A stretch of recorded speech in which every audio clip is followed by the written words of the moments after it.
Already దాంట్లో వెల్లిపాయ first వేసేసాము.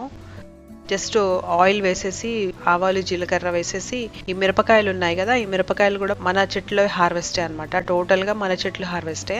Harvest చేసిన తర్వాత అవే మిరపకాయలు మనం ఇప్పుడు యూజ్ చేస్తున్నాము. ఈ మిరపకాయలు వేసేసిన తర్వాత నానబెట్టుకున్న పెసరపప్పు కొంచెము వేసేసి దాని తర్వాత ఈ ఆకులన్నీ కూడా లేతగున్నాయి.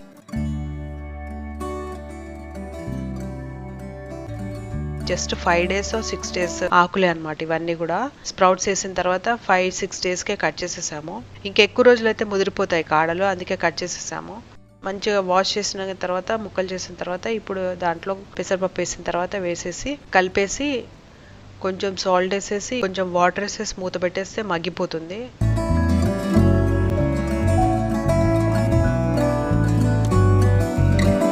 ఇంకా దీంట్లో హల్దీ కూడా ఏమీ వేయలేదు. ఆకుకూరలో